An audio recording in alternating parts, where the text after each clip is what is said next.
Hi, everyone. Connie Myers here. This is one of my favorite people on the planet. And she's joined me again because this is her second time on being with part of Kick Butt Leadership interview series. Leslie Appleton Young, I love you to death. Thank you so much for joining me.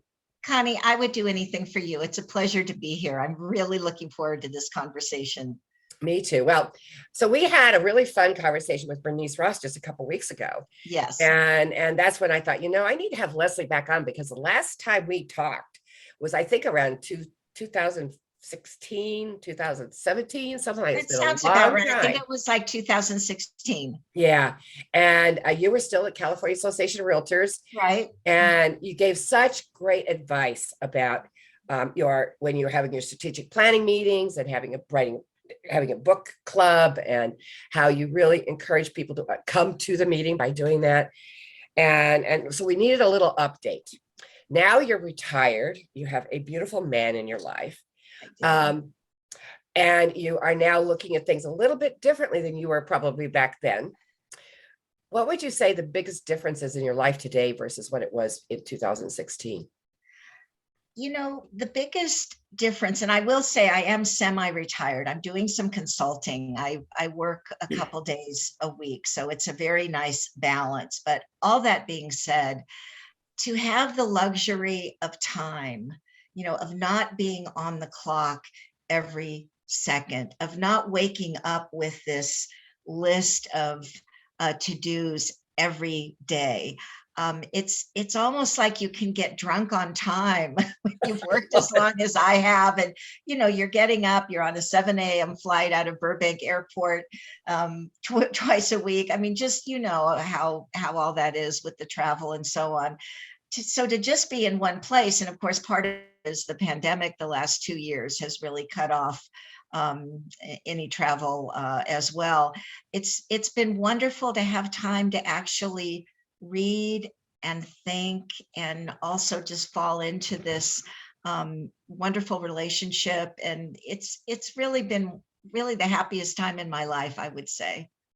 I think it's very interesting. People oftentimes they think as they're getting in their mid 40s or early, oh, God forbid, when they turn 50, right? They're like, oh, my life is over. What am I going to do? And, you're like me. It's like, I've never been happier.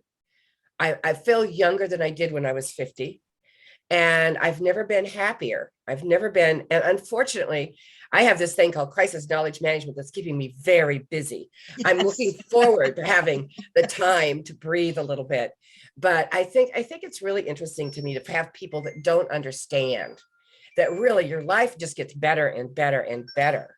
Well, it has the possibility to do that, right? And I think you need to play the long game. And I will say, just looking back over the last couple of decades, the key thing as you get older, right, is make sure your body still works, and devote time to the meditation, but also the cardio and weights. And it's not like a joke, it really is. Your quality of life is going to be directly tied to the ability of your body to support what you want to do, right? And I think that's the one thing. If I had everything to do over again, I would have gotten devoted to that much earlier in my life. But the good thing is, it's never too late.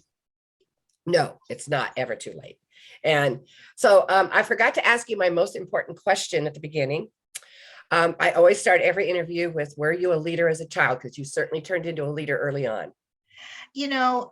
I think, like a lot of women, absolutely, I was a leader in elementary school and into junior high. I just, kind of when there was a group appointed, I seemed to be the one that said, okay, let's get started. And here's what we need to do. What do you think? Kind of that facilitator leader role.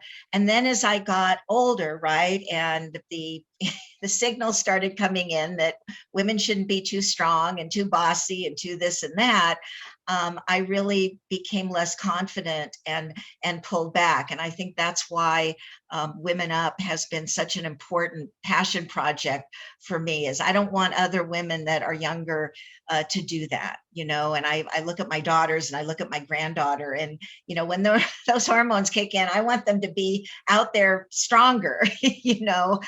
So I think yes, I had the potential. I wish I'd been able to, um, you know, have it come to fruition earlier, but there you go.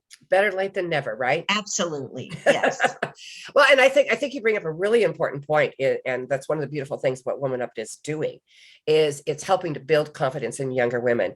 I just talked to a very involved, I won't mention her name because I didn't get her permission, but she's very involved with Woman Up, and she's young, she's in her 30s, and she really tributes Woman Up for what she's doing with her career and what she's doing with her business, and just in general life, because you know, when you and I were growing up, it was almost like women were competing with one another rather than helping and mentoring one another and helping to bring people to help lift everybody up.